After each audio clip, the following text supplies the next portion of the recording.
welcome to a new episode of Geek Speak, a place for all your nerdy needs on BigRedBarel.com. My name is Jo, the jaunty, jubilant juggernaut, and I'm joined as ever by the glorious Alex, the Baroness of Butts. The good butts! The good butts! And we have a very special treat for you again today. We have the dangerously darling Diarmuid with us. Hello there. Oh, honestly. Doesn't it just make your day? You're weak. Hear that? You're weak. Oh. So, good morning, everybody. How is everyone? Sleepy. It's morning, so, there's considerations to be made. I'm alright. I like the mornings. It's all good. It's all Yeah, good. whatever, Joe. Yeah, but you have opinions in the morning. I have some very good opinions today, but Ooh, we'll get to good. that. We'll get That's to a that. tease. That's a That tease, is a little folks. tease to stay tuned for some lovely, positive, and excited opinions later. Mm-hmm. But yeah, I guess I will pass back to Alex for the time waster of the week because I have no idea what this is. To be honest, neither do I exactly. Hooray! So the time waster of the week comes from Stingo. Hey, It's a YouTube channel, Awaken with JP. From the description is videos that are either satirical comedy and they're about thoughts on life. oh, And some are more straightforward and serious, other ones are more fun. I just briefly watched a couple. They seem like good content, good quality. Really, what it says on the box, the stuff he's like doing. Look, I'm not gonna lie, it's morning. I've done a stupid thing. I may have watched Kill Bill and Kill Bill 2 until 5 a.m. in the morning. So I'm not exactly here. It's a noble pursuit. It's a noble pursuit. Yeah, I feel that most people would be with you on that one. Okay, just to give people an idea of this, I'm just looking at the channel itself and the video names. One of them is How to Be Successful on Facebook. Okay. The other one is How to Be an Atheist. How to Take yoga photos for Instagram. Genius uses for coconut oil. And How to Become Gluten Intolerant. So that gives you an idea. Just an idea. Yes, so it's more satirical than serious. Yeah, it sounds like is what it. we're Sounds trying like to say, it. really. oh, they could be good fun, good worth for a watch. Everyone needs a bit of brightening up on YouTube every now and again. Exactly. Yeah. So this is your time waster of the week. Thank you very much, Stingo, for sending it. Sorry, I'm not more prepared. I should have been. Hey, Things You weren't happened. awake to be prepared, so. Yeah. Well, that was out of the window straight away. Okay. We're moving on to news, and I'm also not going to lie, we struggled with news this week because they're a little bit thin. it's a bit of a quiet news week. Yeah. Yeah, they were kind of dominated by good things that we're going to talk about later. Yeah. And the Harvey Weinstein scandal, which I don't want to discuss because... No, just let it... Ugh, that man. Just let him go away and rot away in a corner somewhere. Exactly. Fuff off the sleazy Hollywood douchebag. Yeah, gross. The only thing I'm mentioning it is there is another Hollywood douchebag we're going to be mentioning soon. And there's actually, the theme... Well, not so much as sexual abuse, but maybe harassment and stuff like that. Is in a couple of other things we're discussing in this episode. So I don't know if it's super triggering for anyone. Obviously, we're not going to be discussing it in glory details or something like that. But there's one game that has that in it. There is a discussion that I want to have that has that in it. And the next topic of the news, which is not so much news as a rumor, but I'm really hoping that actually becomes news. So there'll be a little bit of that in this episode, and I apologize for that if we're looking for something slightly happier and brighter, but... Stay tuned to the end, because it's all going to end on a fantastic crescendo of positivity. So, Yes. if you can make it through all the sexual abuse and harassment, then you're going to get a reward at the end. Way! That actually sounded really bad. I didn't really... I'm not grooming anyone. It didn't sound... No. Let's move on. She meant it in the best possible Yeah. way. Anyway, so the rumor we're talking about. So the rumor is Johnny Depp's Grindewald in Fantastic Beasts may be being recast. This is very tangential, guys. So this comes from the point that there was a press release sent out announcing new cast and returning members, and his name was not mentioned Good. anywhere in the press release. Now, it might be because he's being recast, or it might be because they got quite a bit of controversy after Fantastic Beasts have released about him being in there. That's obviously following his... I mean, it was terrible timing, wasn't it? Because, to be fair to the filmmakers, when they were shooting Fantastic Beasts, this was not, new. Yeah. It was kind of rumoured, people have been talking about this sort of stuff with Johnny Depp for years, but it was never kind of, a main news story sort of thing. So I feel like they were kind of a little bit unlucky on that point. But yeah, if it is true that they're recasting, then that is good. I saw a trailer for Murder on the Orient Express last night, which looks great. Like Kenneth Branagh directing Hercule Poirot movie. It's going to be awesome. But it has Johnny Depp in it, and so every time I see his stupid face on it, I'm like, oh God, please just make him go away. So yeah, it would be, hopefully they have recast, and that would be a good thing. Yeah, exactly. I love Fantastic Beasts so much. I think it's such a great, uplifting, wonderful it's really fun. movie. Yeah. Beautiful animals, story, everything. Harry Potter universe, I'm a massive Harry Potter fan. And Johnny Depp was but like a big splosh of unpleasantness right at the end of that movie. And he's not even there for that long. He shows up for like 30 seconds. But still, the idea that he's gonna be one of the major characters in the movies is just a little bit unpleasant. And I honestly think if J.K. Rowling has anything to do with it, she would have her foot down, or as much influence she had on that franchise. I think with Fantastic Beasts, she actually does have quite a lot because she's writing the scripts for them. At least, at least the first drafts of the scripts, or she's co-writing with someone. So I think she does have just quite a bit of influence to have a say in those kind of things. And people are quite loyal to her as well. Like, Harry Potter fans are very loyal to J.K. Rowling. So if they were to press ahead with casting that she was vehemently opposed to, I think it would just create a whole media sort of storm. So yeah, they would do wise to sort of pay attention to what she thinks. I think Warner Brothers need Fantastic Beasts to be a big franchise. Yeah. So obviously the easiest way to secure that is to get a big name in there. For the first film, they didn't really have a big name. I mean, they had Eddie Redmayne, who was doing quite well at the time, but he's not like a ticket seller. I guess. I mean, he's an Oscar winner. He is an Oscar winner, but he still, I don't think, is a ticket seller. Like, he's not what people go to. The people who appreciate movies will go and watch him because they know he's a good actor, but he's not like, he's not The Rock. He's not going to bring in people to a movie they wouldn't care about otherwise, except for the fact that he's in it. I love that The Rock was your example there. That makes me so happy. Well, it's because we're going to be talking about him later anyway. It's just he's in my head all the time, every time. Anyway, so Johnny Depp is that. Now, the fact that they've moved on, they've already announced a casting for Dumbledore. And it's another name of someone who's actually quite big. Not a huge ticket seller himself, but still, like, Jude Law is, a recognizable name. And there's a few other people who've joined the cast who are big enough names. In that case, maybe there's less pressure now to have him in it, so recasting isn't that big a deal, and they could explain it by he tries to change his face to escape and it goes wrong and his face is permanently changed to someone else, some other actor that we know. I'm not familiar with obviously a lot of the original source material as much as others, but I wasn't kind of sure why it had to change to his face anyway rather than just staying as Colin Farrell. I mean, Colin Farrell was cool. I think in terms of the story, it's the fact that Grindelwald was already famous in the world. Like, the movie starts with newspaper clippings of him. So people knew what he looked like. So he did have to change his face in some way. But I actually would have preferred if it was some unknown in Colin Farrell's role, and Colin Farrell was actually... because he was fantastic. He was really good. I really liked him in that role. Really, really good. Really good. And it was kind of disappointing then that it turned into Johnny Depp at the end, because that was like a splash of cold water over what was a pretty good film up until that point. It was. I really liked that film. I thought it was really lovely and fun and had a lovely sort of way about it. Lovely, like... just nice, it wasn't, there wasn't anything horrible in it, so yeah, it was really cool. Fun time. We're not going to talk about sexual abuse anymore. No, let's not. Fun time. Who would you replace him with if you could? Oh, Michael Fassbender. Okay. I'm cheating a little bit because I've seen this news talked by Joanna Robinson, who is one of the writers in Vanity Fair, and she posted a little poster of her casting choice in there for Grindewald, and now that I've seen it, I cannot ignore it.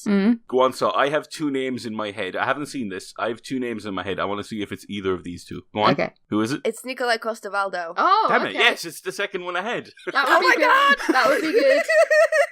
Based on the books, Grindelwald is meant to be this kind of handsome, fair-haired man, and he kind of fits the bill. The other person I was thinking of was Michael Pitt. Oh yeah, yes. Okay, yeah, yes, he's kind that's of the kind of look, the kind of the smarmy, fair-haired look that you know what I'm talking about.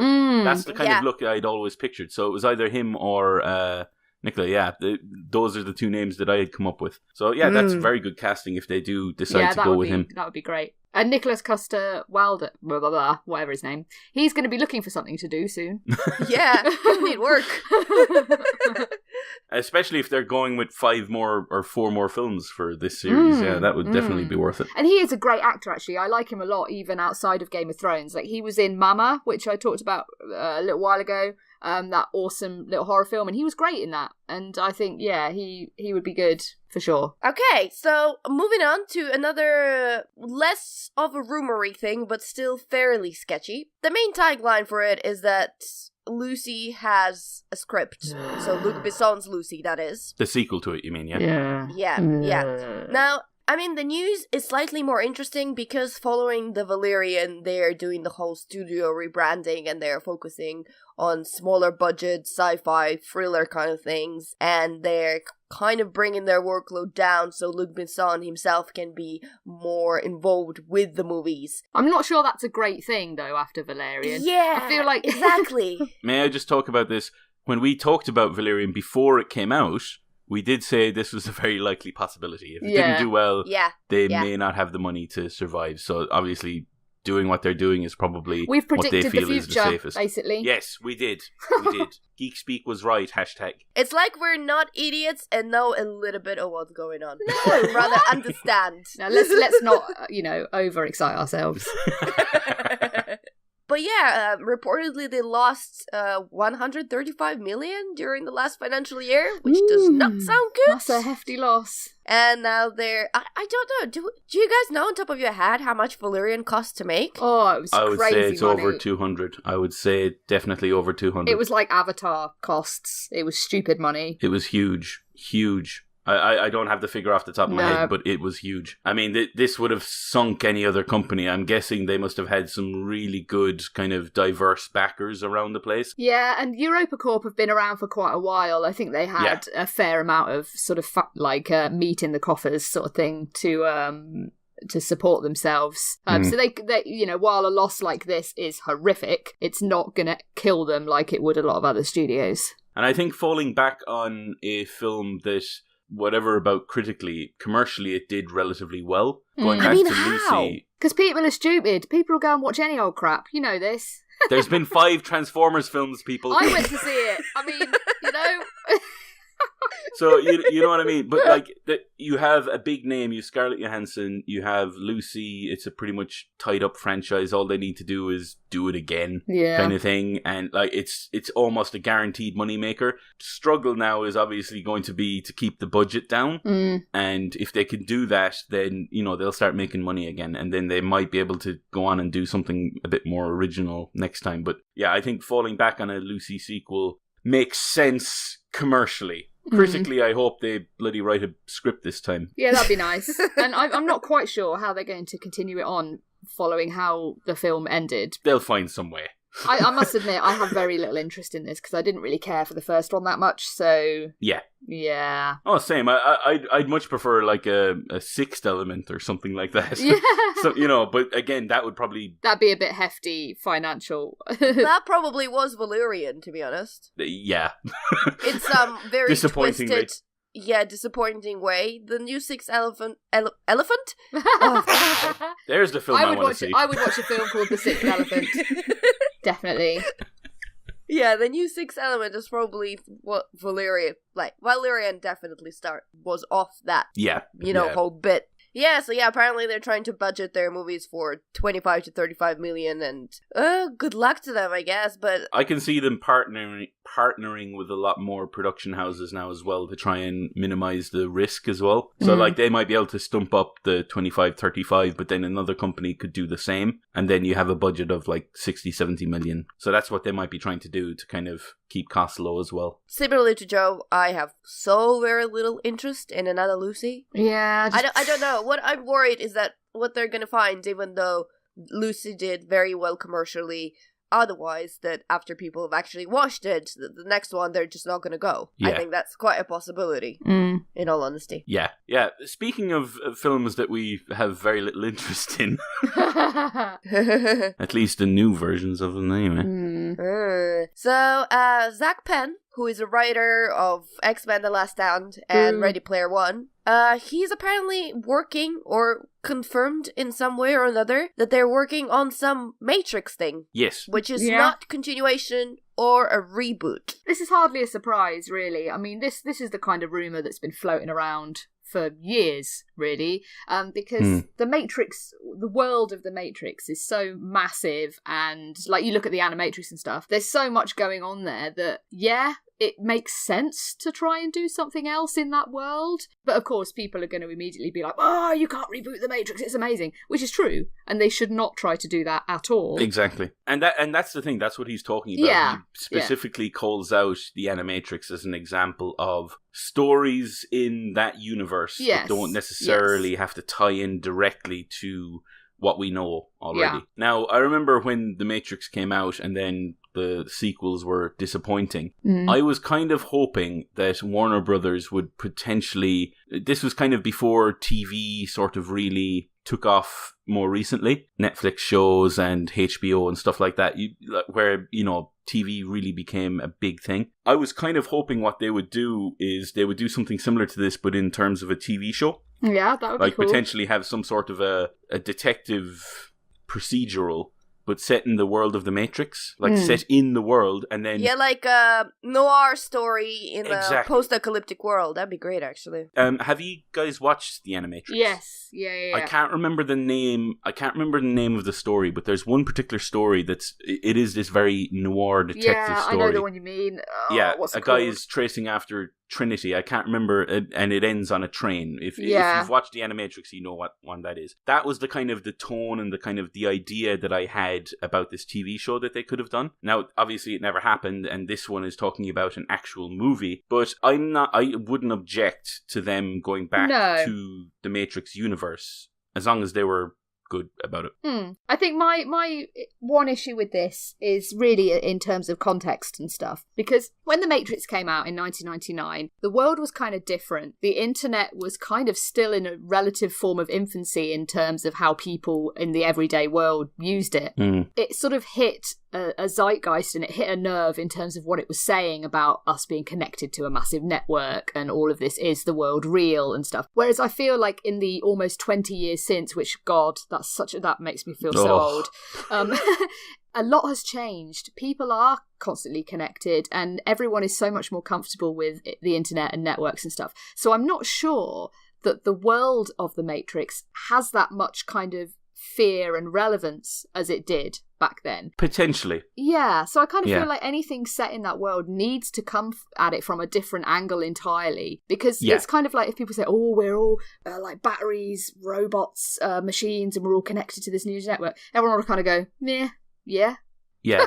Well, so what? That's something that he mentions in his quotes as well. So obviously he's talking about the fact that as soon as this kind of news leaked months back, everyone was kind of like, all the articles mentioned remakes or reboots, and he was like, no. It's not that at all. Exactly. Yeah. So one of the things he kind of name-checked was the X-Men universe. So obviously you have the mainline X-Men films, but then you have stories sort of outside of that in terms of things Logan, like Legion and stuff. Legion, Deadpool, that kind of idea. And he was saying that you could do stuff like that within the Matrix universe, but kind of look at it from a different perspective. So again, to your point, like if they do try and change things up a little bit and try and attack it from a different angle, then I can see where they could do really well. But again, the proof's going to be in the pudding. We're going to have to wait and see what they actually do. Like there's been no directors lined up, no casting. The script is still in development. It's still not actually finished. So we don't know anything about it yet. Yeah. But the conversation is going to keep happening. So hopefully when something does become real, we'll have a better idea of what they're going to do. Yes, I guess just need to wait and see. I agree with Joe 100%. I think the world needs updating so much for it to actually work. And I think it's a lot of issues. I really want someone to prove me wrong and send me the proof of some new writing or some new movie that looks at, well, maybe later, Joe, you tell me that movie actually does exist, but looks at cyberpunk in a very updated way, because a lot of the iconic cyberpunk things that we see, like I think, even including Ghost and Shell, those ideas, at this point where we are with our technology and how we use it, they're all outdated. They were revolutionary when internet wasn't there. Well, I definitely have some good news for you on that front, which I shall come to later. Okay, good. So we'll get back to it. Yeah, so I think a lot of the stuff, a lot of the books, a lot of the media needs to up their game and think about it deeper, think about it a little bit more, because all the, living in the net, AI, all that kind of stuff, it's not really new, it's not really shocking. We kind of already have that, maybe not as developed as some of the fantasies have them for their fantasies needs and plots and narratives, but we do have that, and so that doesn't really hit home as future or as a dystopian future, because as Joe said, we do kind of live in it. Yeah, I that's part of me that's actually really interested in The Matrix, because when it came out, it was mind-blowing. I think it's going to be super hard to repeat that feel of the first Matrix that just feels so different, so fresh, even years after years. I forget about the two Matrix movies. To me, they do not exist. Yeah, just the first one is perfect. I mean, to be fair, I kind of like the sequels, not obviously in the same league as the first film, but I kind of like them in their own way. I feel like each of them does a couple of unique things that are quite nice, and as a visual experience, they're fantastic. But yeah, the first film was just hit a moment in time and was so revelatory and kind of innovative and unique that it really does stand on its own entirely. Okay, so moving on from The Matrix to another rumor mill. Oh, sad news. We have a little bit of sad news. Yeah, so Fast and Furious 9 has been pushed back by a year to April 2020 rather than April 2019. It may turn out to be good news though. It could be, yeah. So there's a little turn in the tail. It might be all right. So there's no reason been given for this shift, but they have also announced that there's going to be a Dwayne Johnson and Jason Statham spin-off. So that's Hobbs and Shaw from the main films. That's going to come out in 2019. So it could be that that's why Fast and Furious 9 is moved for that one, yeah, to give this spin-off a little bit of breathing space. So we're going to get a Rock and Jason Statham movie on their own. Hooray! Is that a good thing? As a watchers of Fast and Furious, is that the pairing that you would want to see on the screen? I would probably watch it, yeah. I think that, like, they're in the one previous to the latest one, their rivalry was very well played up. Yes. And in the new one, they kind of played off that very well. I don't know how much legs that has, but The Rock and Statham, they're solid. I'd be quite happily just like watch both of them punching people for an hour and a half. Yeah. That would be fine, like, because that was some of the best bits in the latest film, was when they were just punching people. So I mean, let's be honest, I'll pretty much watch Rock in anything. Yeah. I love that guy. Yeah, he is great. Joe, what was that rumor meal about our favourite Vin Diesel? Oh, so apparently Vin Diesel, bless him, he's awesome, and he's a big old nerd, and he loves Dungeons and Dragons, and he's just fantastic. But apparently he takes these movies quite seriously. So during the filming of the last one, I think he rubbed a few of the others up a bit the wrong way, because he's proper serious, like he takes it super serious. And I think like The Rock and that, they like to have a bit more fun with it and stuff. So, I think there was some tension there, which may be another reason why they're kind of giving it a bit of breathing space. And also he may be busy with other things, who knows. But but Vin Diesel did also recently announce there's going to be a Fast and Furious live arena tour. What the hell is even that? I saw a trailer for this last night at the cinema, and it's just it's going to be like the Top Gear live show, right? But without people, and it's just going to be the cars doing stuff. So you'll have like the iconic cars from the films just doing stuff. And I remember thinking while this trailer was on, going, well, if they managed to get a submarine in the arena, then that could be something, So it just seems. Is it just me, or does this seem very, they don't know what they have? It feels like they don't actually know what it is that people love about these films, because it's not like, the first couple of films, people were like, oh yeah, that car's awesome, yeah. But I don't think anyone really watches them for the cars, Yeah. You watch it for the action and for Vin Diesel and The Rock doing all the silly fights and jumping out of airplanes, punching people. That's why you watch Fast and Furious. I mean, I know people that really love cars, but I don't think any of them seriously watch the movie for that. This seems like 5 to 10 years too late for Yeah. what the Yeah. Fast and Furious was about. It's not about cars anymore, so kind of doing a live arena tour seems a bit, I don't know. But Yeah, it'll make money. You know, there's a lot of petrol heads out there who'll definitely be like, oh yeah, cool, let's go look at the fast cars. But I don't know, it just seems a bit mental. And how, like, obviously an arena has only limited space. So how are you going to do a drag race in an arena? Nah. maybe like a 20-meter drag race. Maybe it's just everyone doing donuts in their cars for like 2 hours. I think that's essentially what it's going to be. And there'll be like simulate drag races, and there'll be women walking around in really short shorts, waving flags and stuff. It'll be like that kind of silliness, I think. Bum cheeks! Bum cheeks. Bum cheeks for days. So, guys, moving on to the topics, and we have a plenty actually this week. I'm gonna start with something you should watch, like 1,000%, Mm-hmm. especially since it's on Netflix. And it's The Good Place, starring Kristen Bell. Now, a little aside before I go into The Good Place. I love Kristen Bell. I really, really love her. But if you put Frozen to the side a little bit, everything else she's done past Veronica Mars has been complete and utter garbage. Because she's been in a lot of comedies that just sucked, in my opinion. Yes. They were just crass, not funny. Okay, not to me. You know, if you like Forgetting Sarah Marshall or what was that called? You Again or something, whatever, one of the comedies. Forgetting Sarah she Marshall is okay.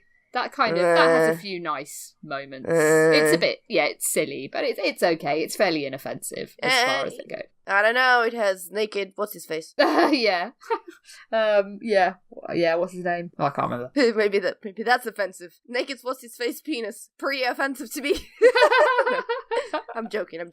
I don't mean that. Anyway, and I love Veronica Mars. I think it's such a brilliant, excellent show that stands up even now. You know, if you're watching iZombie, you pretty much get the essence of Veronica Mars because they have the same showrunner and they have the same kind of repertoire between the main characters and kind of chemistry and setup and geeky / sarcastic kind of vibe that Veronica Mars was so good, and Kristen Bell was just excellent as the main protagonist of that. And I kind of followed her everywhere and got disappointed every step of the way. So when I saw The Good Place pop up on Netflix, my immediate thought was like, well, it's gonna be one of those things that she does. I didn't bother with it. It wasn't until I started seeing tweets going crazy about how great this series is, including our very own Will Driver who posted about this, that I was like, okay, maybe I should check it out. And it is so good. It's a really brilliant little show. So what's it about? The Good Place, as I said, starring Kristen Bell. She plays Eleanor, and she's dead. She arrives, and this guy called Michael, played by Ted Dunstan, tells her that throughout her life, every single action that every person's done got a positive and a negative rating. And at the end, when the people die, it's all get counted up, and based on that, you get either in a good place or in a bad place. Now, the good place is super, super special. Only like amazingly good people get into there. I'm talking not just people that are just generally nice, but people like help the environment, humanitarians, or like vegans, philosophers, vegans. It's a plus for being a vegan, that's right.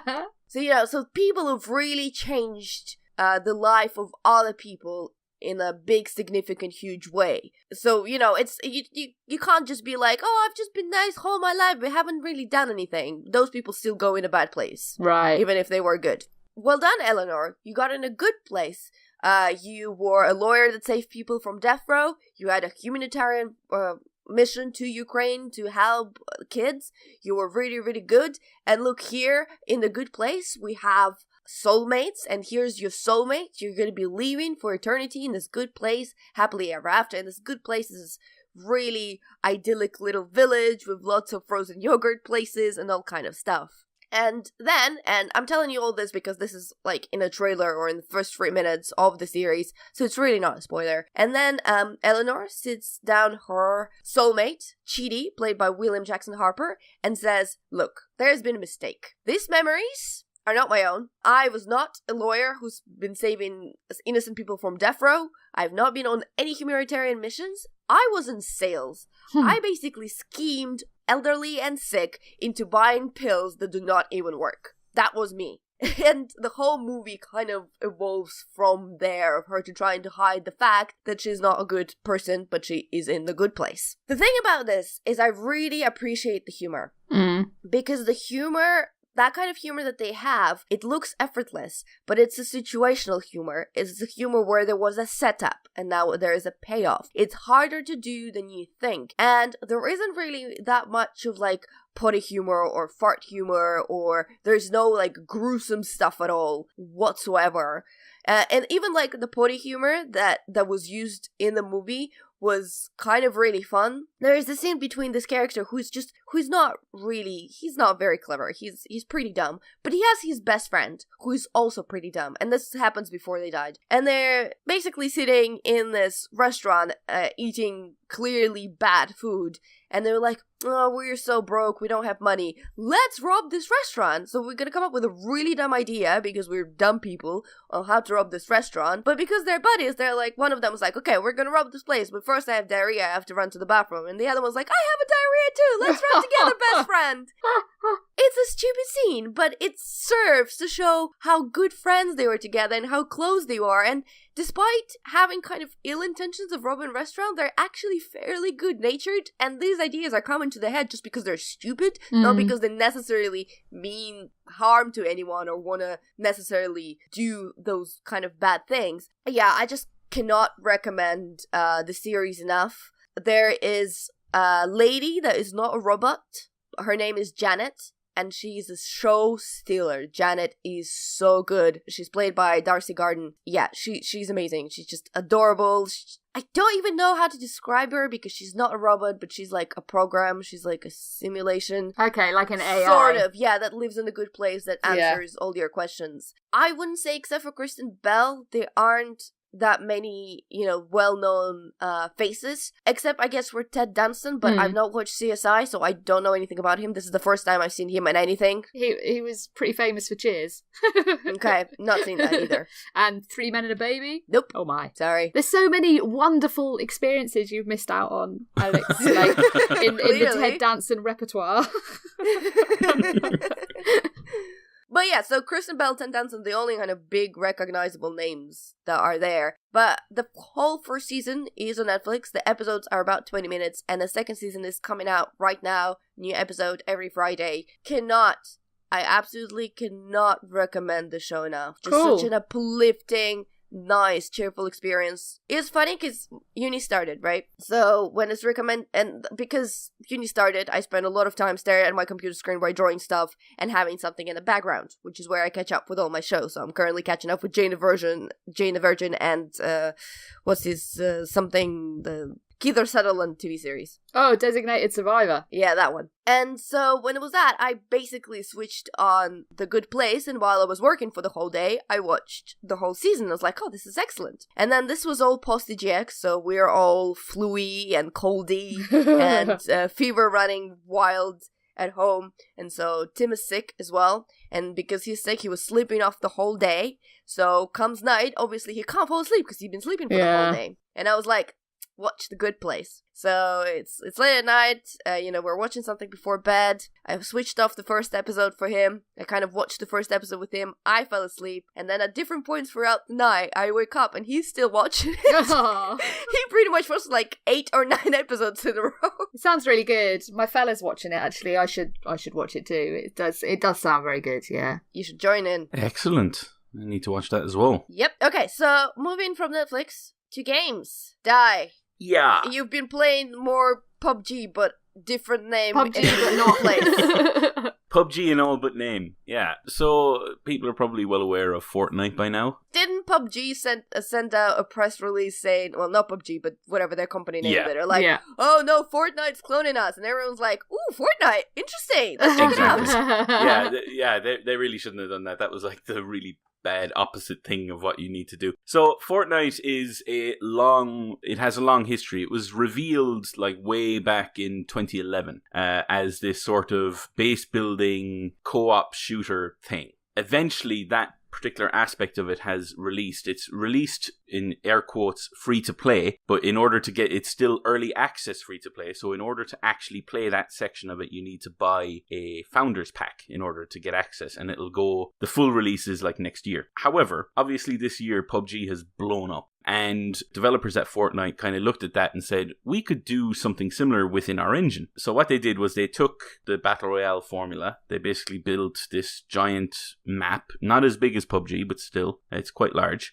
And they have 100 players in at once, and everyone drops down from a battle bus, basically a bus attached to a hot air balloon that floats over the island. Yeah, it's a lot more colourful, it's a lot brighter, but it's basically PUBG in all but name. There's a few things that are slightly different in terms of the gameplay, but it still works pretty much the same way. So you land on an island, as I said, it's smaller, but because there are no vehicles, that actually makes it better, because unless you're like, you don't plan very well, you don't really get caught in the circle that much. And in terms of the circle, in PUBG, it's this blue electricity thing that comes in. In Fortnite, it's a blue thing, but it's a storm, and you need to be in the eye of the storm in order to avoid issues. And it gets smaller and smaller and so on. But the principle stays the same. So you have 100 people on the island at once, and you can play it single player.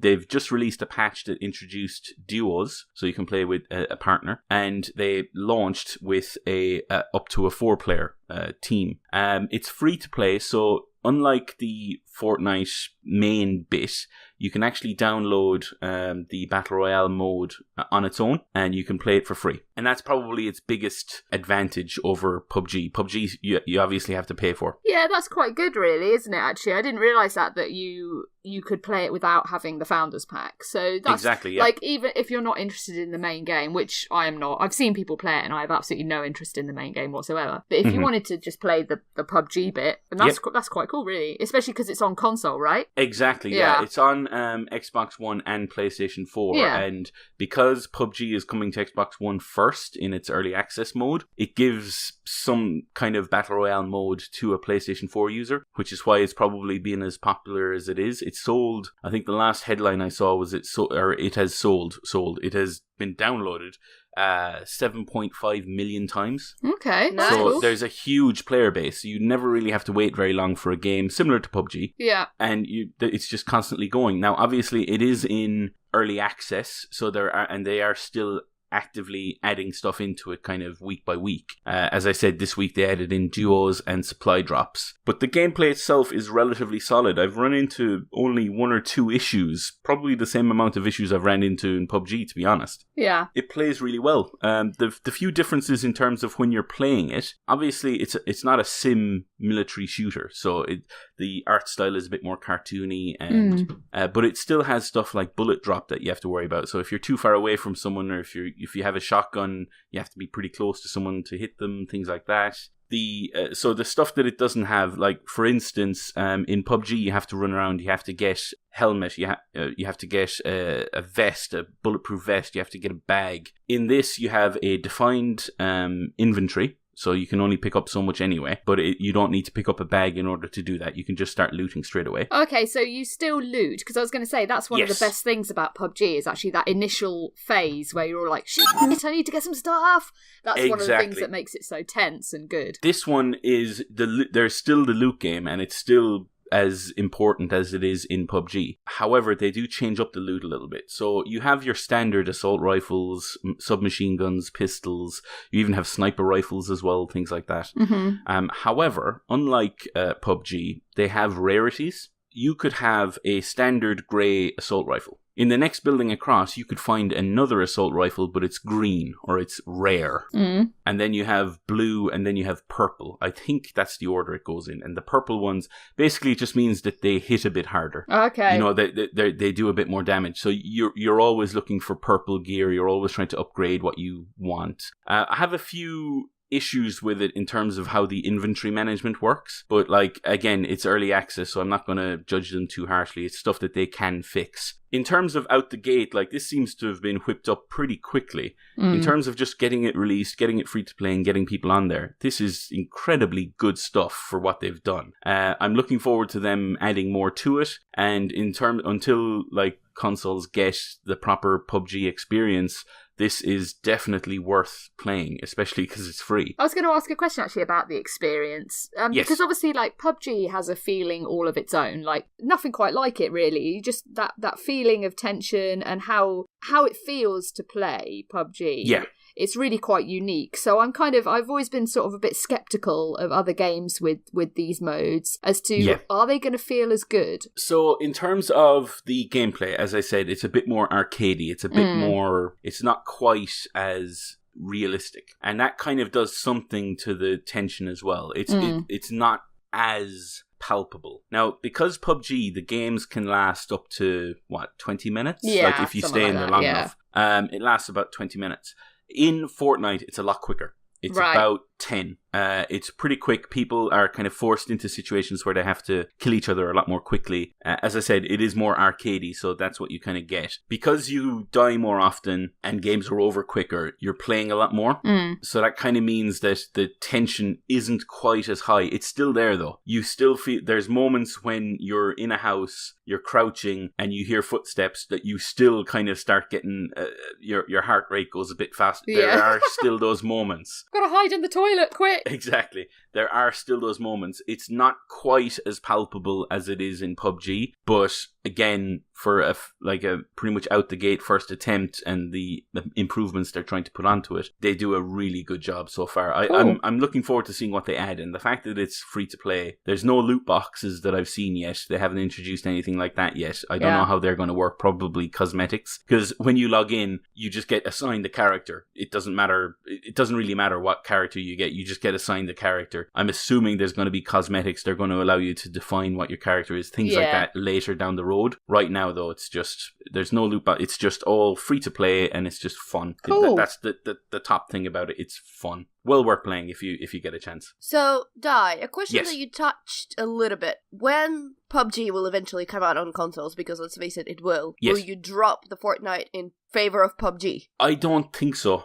Purely because on PC, I have PUBG and H1Z1. H1Z1 isn't quite as arcadey as Fortnite, but it's similar. It's a slightly less serious version of it. So it's just different kind of tastes. Sometimes you feel like going into PUBG, you want to worry about getting attachments for your guns and scopes and silencers and getting the right level of bulletproof vest and trying to do all these flanking maneuvers and all this kind of stuff. You feel that kind of... And then there's the sort of... It's almost like the difference between driving around in Gran Turismo versus Need for Speed. Oh, okay, I get it. It depends on the mood you're in. If you're in for something kind of quick and dirty, you go for your Need for Speed, you go for your Fortnite, you go for your arcadey experience. But if you want to spend a few hours kind of tweaking your car, or your gun in this case, you go for your Gran Turismo / PUBG experience, your sim experience. Yeah. That's how I would define it. They're the same genre, they're just different types of experience. I don't think I would necessarily drop Fortnite. There's really no need. It's free to play. There's always going to be an audience there, and there's always going to be people playing it. But I do think when PUBG comes out, they're going to be sharing a lot of the audience. I think there's going to be people who prefer PUBG. There's going to be people who prefer Fortnite. I'm perfectly willing to kind of move between them, Okay, so I'm going to talk about slightly different. It's a game that you can also play on your PC, but I suggest you get it on your mobile phones. It's called Another Lost Phone, Laura's Story. So it's actually a sequel to another game of the same vein that I have not played, but I've played this one. But the idea is that you discover a phone, then this is where it gets a little bit iffy, because you're going through the messages on the phone to find out the story of the phone's owner. So for those people who don't really like look and meddle with other people's stuff, which I assume is a lot of us because privacy. Yeah. Starting with that concept is a little bit iffy, I'm not gonna lie, because you feel like I should not be doing this, and then you have to remind yourself, well, it's a game, it wants you to do this, so do this. I was kind of longing for this one because I don't think you guys were on the episode where I talked about Mystic Messenger, have I? I don't believe so. So, Mystic Messenger, in essence, it was Japanese dating sim on your phone, and the idea was that you basically, you also use your phone, and your own phone acts as a phone of the character you're playing, and then there's a chat and private messages, and all these guys and the girl who are in this group who you accidentally walk onto to, they all have access and they message you at different times. And so the story unfolds based on who you decide to kind of romance or explore opportunities with. You get 5 different, very different stories. Surprisingly, one of them, I think, it's maybe worth going back and re-listening to that story that I told in that episode, because some of them are like really fluffy and really nice romances. Some of them have a little bit more mystery. Some of them are more of a platonic relationship. So there's a good variety in Mystic Messenger. But one of them turned out to be an abusive relationship, which I did not like how that ended, because there's a guy who's really obsessed about his cat,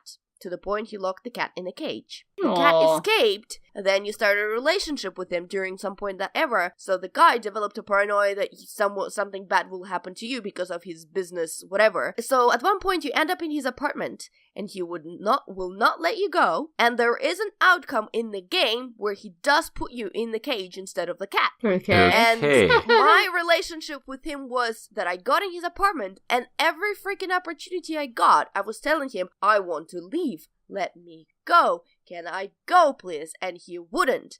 And the game ended us, like, it resolved in a certain way, and we ended up being happily ever after together. And I was like, that's not happening. That is not a thing that should be happening after someone basically kept me as a prisoner in his apartment.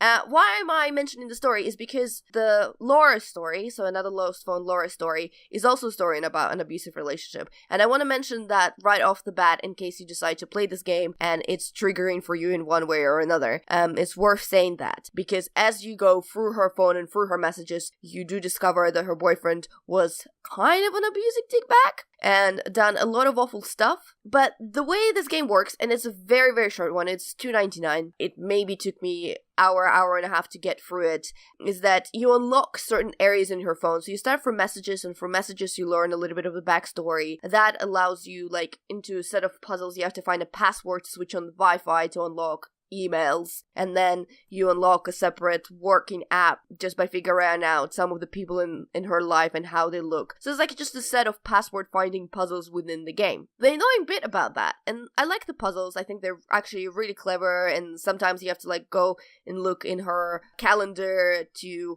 connect the dates to the pictures of people, which is really cool, and it's like a really cool little deductive kind of thing. You feel a little bit like a detective playing that game, which is a nice feeling considering you're going through the phone. But the annoying thing is, sometimes they have like input passwords. And she does have that password, like, in her notes on her phone somewhere in the app. But there is no way for you to copy it and then paste it into the input thing. So a couple of passwords, I had to write down on the paper what they were and then, switch off that app on her phone and go into another app on her phone. And her phone I put in quotation marks because it's actually my phone. And then you have to input that password there. And it's a little bit annoying, because I wish I could just do everything in the app and I didn't need to stop and find a pen and find a paper and write that thing down, especially since like happens twice in the game. It's interesting. I like the style of game.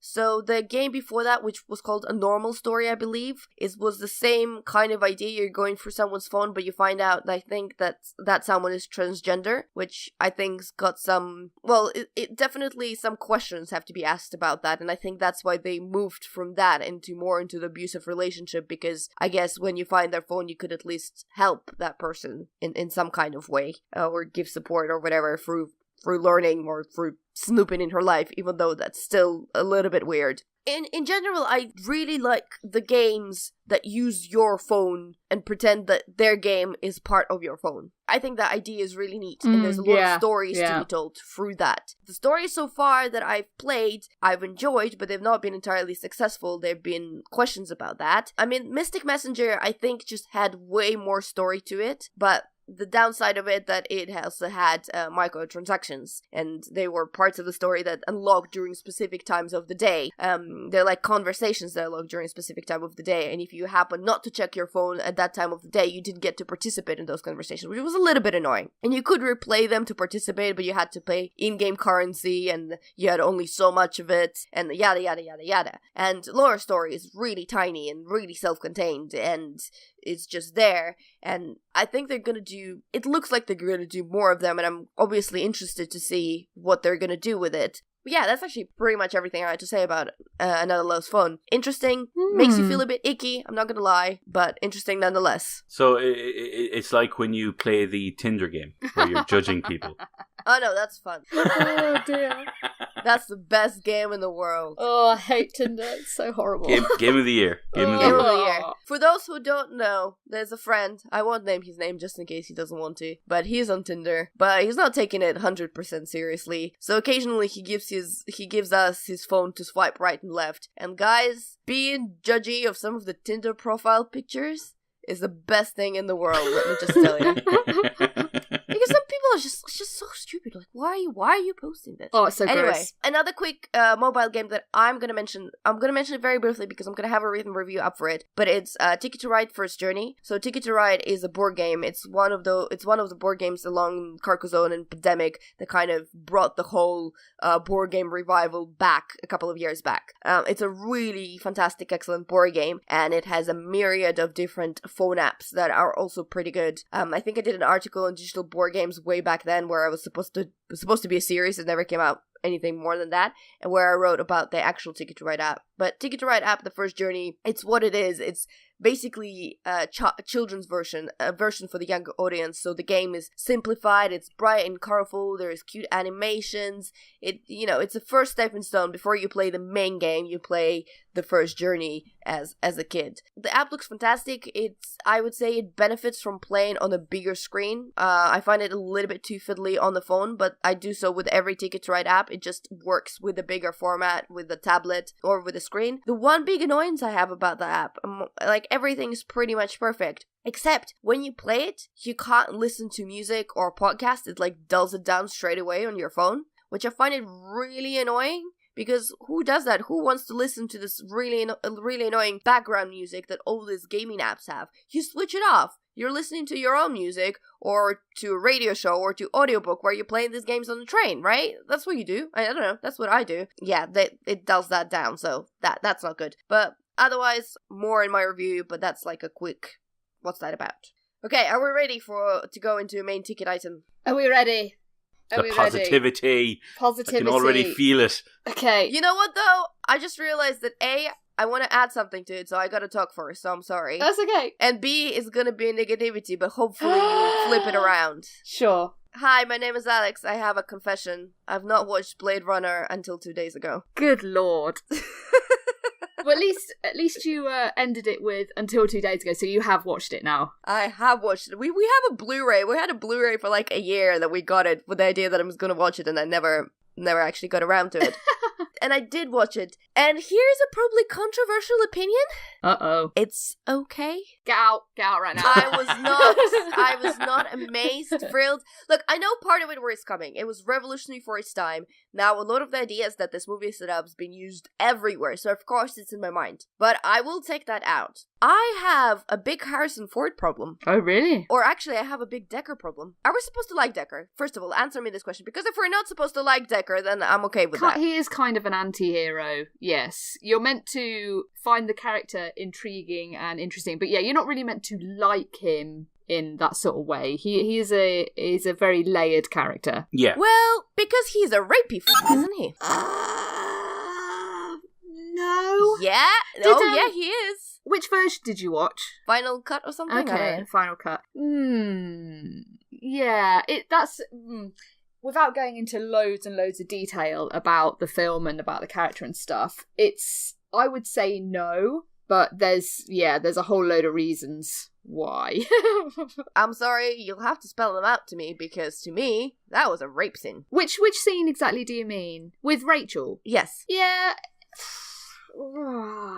I think if you read it straight as it is presented, you could argue that yes, it does appear that way. But there's a lot more going on there in terms of Deckard's realisation of what he is in himself and who he is. And yeah, I can see what you mean. It's a grey area, but obviously this is a film from 1982. Sensibilities were very different then. I would argue that in the context of the film, it's not really that. It's a bit different. Here's my point, and I'll make it, and we'll move on to Nice and Sunny Sure. Pastures. I've talked about this with someone else, And we brought up, and that person brought up James Bond movies, and they're like, well, it was the 80s and the 90s. One of the earliest James Bond movies came up, and we looked at the Sean Connery, and he was, sexually abusing that woman. It didn't look like that at the time, because that was the time, but it looks like it now. Mm-hmm. And this is my argument. I'm not gonna take any of this crap about it being the 80s or the 90s and it being okay back then. That scene, he started kissing her, she started walking for the door. He shut the door right in front of her, he pushed her with her audibly making painful noises, and I know that's part of the production hoo-ha, because apparently Harrison Ford did actually push I forget the name of the actress too hard, and that was her actual Sean Young, and that was her actual reaction, but they left that in the movie, so I'm taking that as a canon, and I don't care about that production a bit. And then, he pretty much, made her say stuff. To me, there was no consent. To me, that was straight up rape, and I'm calling it that what it is. And I don't care that that's 80. Subtlety to me is a bit iffy. I think I look at it in a different perspective, I think. For me, I like films that are going to be a bit challenging in terms of character and stuff. And sometimes, rape is obviously appalling, right? But I sometimes think between relationships, especially complex relationships like the ones between Deckard and Rachel in Blade Runner, they are incredibly complex, and there's a lot going on there in terms of the character and the story and the context. And I feel like in that moment it's not necessarily straight out he's being rapey, it's more indicative of what's going on in terms of their character, and it's more representative in a way than actually physically what it is. It's kind of almost like shadow play, kind of like they're using a physical representation of a sort of a psychological concept to portray it. It's really hard to kind of explain, I think. But for me, I don't look at that scene and immediately think rape bastard. I'm kind of thinking I'm sort of processing what's going on with his character, and at that point in the film, he's realizing stuff about himself, about who he is, that changes his entire worldview, and she's key to that. There's a lot of back and forth between them and with him and the Tyrell Corporation, and so it's kind of I think I'm always going to look at it in a slightly different way. But I totally agree that not certainly where James Bond is concerned, you look at those films now and they make you cringe. Like Sean Connery is just rank. But I think it does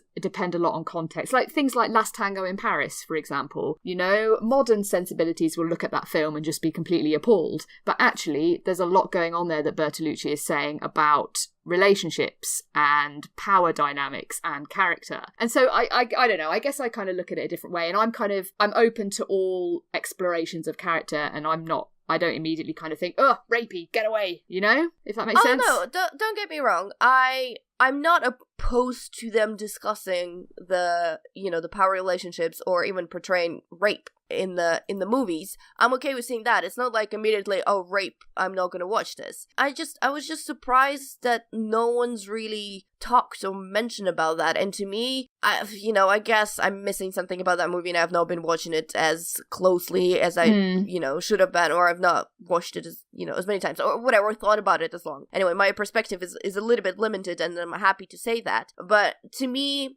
it was just really weird that this scene happened, and whatever, all the undercurrents, I'm fine with that as well.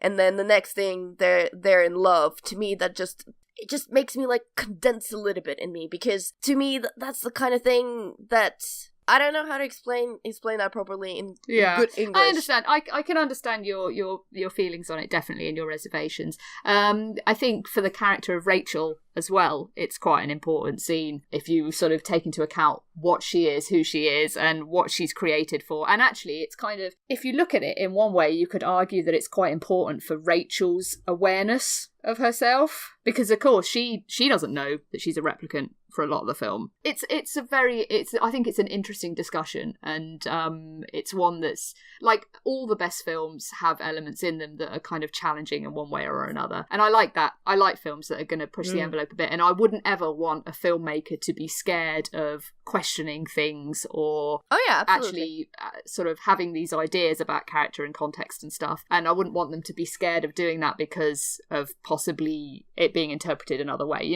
and there's room for all interpretations, so yeah. I mean, as a whole discussion that we could probably spend 20 minutes on discussing, for sure, because there's a controversial rape scene in Game of Thrones, there's all that kind of stuff there's things like matters of sex and power, there's any sort of representation of that in films and TV and games even, there's always going to be two sides to it for interpretation, and it's the discussion that will never end. Yeah. And you know what? I probably wouldn't want to, because I really think we do need to discuss that. Yeah. Actually, because not many people are aware. The thing that I think that why that triggered more than most, because I think Harrison Ford has that a little bit of a trope in his movie being a bit too violent with women. Possibly. Yeah, and I think that's just, again, it's the baby of its time. Oh god, I'm kind of disgusted that I've used that metaphor.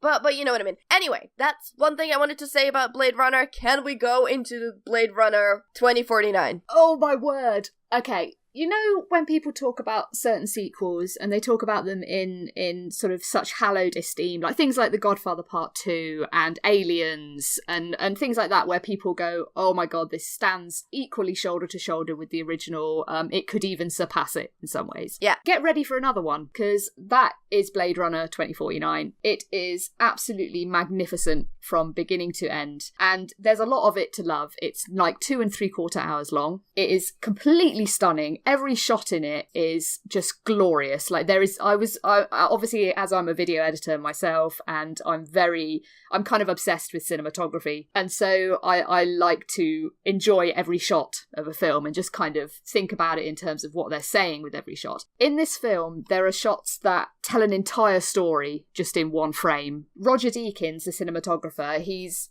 been nominated for an Oscar 8 times and never won. Wowzers. If he doesn't win for this, then someone needs to be given a very stern talking to in Hollywood, because it's completely stunning and glorious, not only in the visual spectacle of it, but in what he's saying with light and shadow and colour.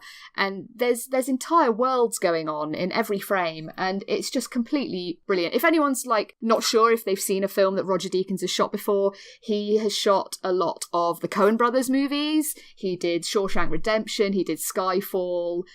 He worked with Denis Villeneuve, who's the director of Blade Runner 2049 before, on Sicario. He's basically an absolutely stunning cinematographer. A lot of this film centres on his control of the image, which of course, a Blade Runner movie, you expect it to look spectacular, and it definitely does. So yes, so the cinematography is completely up there, and it's the most beautiful thing I've seen in a cinema all year, without question. But of course, visuals are only one side of the story, and Blade Runner, while it's a visual spectacle, it can't exist on just that alone. You need a lot more.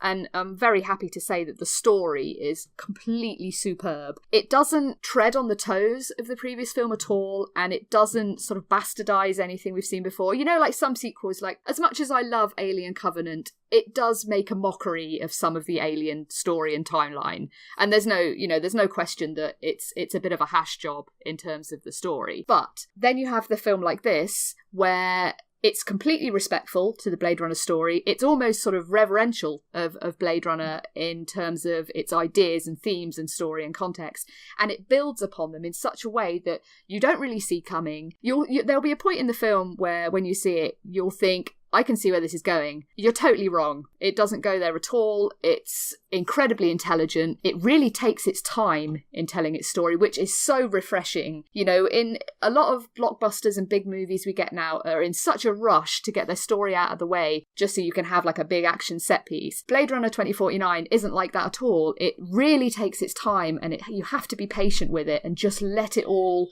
kind of soak in. I'm just gonna add, that's one of the things I actually liked about the original Blade Runner. Yeah. And a lot of people told me, oh, didn't you get a little bit bored or whatever? We thought it was a bit too long. And I was like, no, you know what? I've actually appreciated that movie for taking its time. You know, there's some scenes that in the modern movies would take like 5 seconds. They would be like, oh, and he got this thing and then he moved out of the room. Yeah. But no, they really, like, there was a setting, there were characters in the setting, they took the time exploring the setting, they took the time developing the characters in the setting. Exactly. And I really, really like that about the original Blade Runner. And in this one, there's some really hefty themes that they're dealing with, you know, natures of identity and humanity and things like that. Like, similar to the first Blade Runner, it's taking those themes in another direction and just building upon them in such a way that is so clever and respectful and I honestly, I came out of the cinema last night and I just didn't know what to think. I was just completely dumbfounded by how extraordinary it is. You know, when you see a film that is so good and you can't quite put into thought, like into words, what you think about it, you're just kind of like, I just don't know what to say. You know, I loved it so much. And that was kind of my experience coming out of Blade Runner. I was so involved in it from the beginning. And, you know, it's one of those films where from the opening scene, you can tell that you're about to see something really, really special. And that's what it is. And it deserves to be seen on the massivest screen you can find. I would love to see this in IMAX. I bet it would look absolutely incredible in IMAX. But, you know, any big cinema screen, you're going to just have an incredible experience. The sound design, oh my God, I almost forgot to mention that. So it's not Vangelis. It's not Vangelis doing the score, but the score is very much in that same sort of vein. So it's Hans Zimmer and a chap called Benjamin Wallfisch, or Wallfisch, something like that. And they're using the original Vangelis themes, but modernised them in such a way that really works for this film. It has some incredible sound design in terms of building mood and tension. The acting is almost universally excellent. Jared Leto is possibly a little bit of a bum note in that he's kind of, you know, he's very good at chewing the scenery when he wants to. And so there's a little bit of that going on, but his character is only a supporting character, and it works. It's okay. It's fine. I can't praise this enough. It's one of those rare experiences at the cinema where it just feels like an absolute privilege to be watching the film. And when Denis Villeneuve was announced as the director for this, I had high hopes because of what he's done before with films like Prisoners, Sicario, Arrival. I kind of thought, yeah, you know what? If anyone's going to make a good Blade Runner sequel, it's this guy. And he has. He's completely knocked it out of the park. It's just absolutely exceptional. I can't add anything to this because I haven't seen it yet. I'm seeing it tomorrow. I'm really looking forward to it now, obviously. I want to see it again. However, I do have to say that Denis Villeneuve is very quickly becoming one of my favourite directors. 100%. Like Arrival, Sicario, 100%. incredible stuff. And I'm now, because he's been able to adapt something that isn't like original, and he's been able to do it with kind of respect, and he's been able to do it really, really well based on pretty much every review, including your own, that you've just given. Yeah. I'm really looking forward to what he does with Dune. Oh, I know. Yeah. I want that to happen. I mean, I think Blade Runner, this has been very successful and obviously massively critically well received. I think it will do very well at the Oscars because of who's involved, and I think it's, like I say, it's about time that Roger Deakins finally won the statue. And maybe Harrison Ford will finally get some kind of note. Well, you know what? It's funny, like what we're saying about Harrison Ford and stuff, and his career's been very up and down, but he's very good in this, and I would argue it's one of the greatest performances in his career. Just, obviously, it's a character that he has played before, he's very familiar with, he can just step into it. But he brings a whole other layer to Deckard in this film, because obviously it's 30 years on, his character has changed, a lot has changed in his life. I'm not going to go into any story details because you do not want to have any of that spoiled. I feel like he brings a warmth and humanity and so much depth to the character in this that, yeah, he shouldn't be overlooked. And Ryan Gosling is great as well in what is actually a very challenging role, and he does really, really well. So it should definitely be featuring in awards when awards season comes around. I should be bitterly disappointed if Deakins doesn't win. And yeah, honestly, it's the kind of film that if you like Blade Runner at all, you should fall in love with this. It's just absolutely stupendous. I definitely want to see it. My problem is that there's currently that and The Death of Stalin that I really want to see. Yeah. And I do not have time to see either, which is... Of the two, I feel like Death of Stalin could wait to Blu-ray, whereas Blade Runner, you have to see it big. Excuse me, I'm not waiting for my Jason Isaacs. If Jason Isaacs is on the screen, I'm right there, missy. Yeah. Understandable. Yep, I agree. I do agree, but Blade Runner though. Blade Runner. I'm only joking, yes, you're probably right. Yeah, stunning. Absolutely stunning. Well, guys, believe it or not, I think that's the end of our show. I think it is, and it's been a bit of a mammoth show, hasn't it? I know, I'm gonna have fun. Quite an exciting time. Before we go, we're gonna say thank you to a couple of people. And I'm going to do them very quickly. So from the forums, Houdini1 and Stingo. And from the Twitter to Will Driver and Gabriel Romo. Thank you very much. And from Facebook, thank you to Ross Pollock, Tommy Minter, and Ian Sinclair. If you would like to get in touch with us, you can do so on BigRedBarel.com. on the post for the episode. You can also do so on Facebook, facebook.com/BigRedBarel. You can also join on that same very Facebook Gamer Nights group, so play some games with us, maybe even Fortnite. You can also talk to us on Twitter at BigRedBarel is the main account. Using the hashtag Geek Speak helps us to find your tweets. You can also speak to us directly. I'm at @DustyToThe_. I'm at Pixel Ritual. I'm at Diarmuid_S. Our episodes also come out on YouTube, so you can listen to us there. Of course, as always, we would be eternally grateful if you would leave an iTunes review. That helps us very, very much so. Also, we had a bit of a break from Cookies and Booze because both me and Julia were sick with cold and flu, so we didn't play any games last Sunday, but hopefully that changes the Sunday that's not relevant to you because this podcast comes out on Monday. But hey, but we're going to be finishing last day of June, so look out for that on the YouTube if you missed the stream. There's also, as I said before, there's some details of Extra Life going to be coming up real soon, so keep your eye out for that. And give everyone your money. What Joe said. Also, Destiny Clan, if you play Destiny, there's BigRedBarel Destiny Clan. The buggers are doing raids because I'm not the correct level yet. I can't join them. Ugh. At least you're playing the game. I'm trying to. I'm not gonna lie, Overwatch still takes a big chunk of my time, and Destiny is a backseat I just haven't had time but... to play anything. I haven't really played anything this week. Well, I've started a new job and it's all been a bit mental. Are you enjoying it though? Oh, very much. Yes, Good. very much so. Good. Yeah, it's awesome. And also a reminder that Tuesday is in fact on Tuesday, and on Tuesday we have Tabletop Tuesday, a board game night in Loading Bar in Dalston, London, where we bring a new feature game to the evening. Every week, there are 2 copies of the game going around the bar. If you play that on the night, your name gets put into a prize draw, and that means we pick one name randomly at the end of the night, and you can walk away with a copy of that game. So, that is it for episode 108. I have been Butts. I've been thinking about Blade Runner again. I've been also thinking about looking forward to going to see Blade Runner. And we That made sense, right? Totally. Bye. Bye. Butts.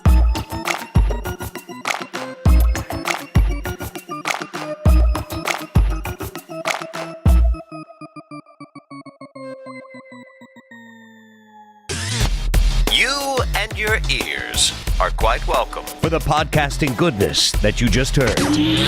Why not roll on over To BigRedBarel.com for more podcasts? news, reviews, and videos from the biggest, reddest site on the internet, BigRedBarel.com.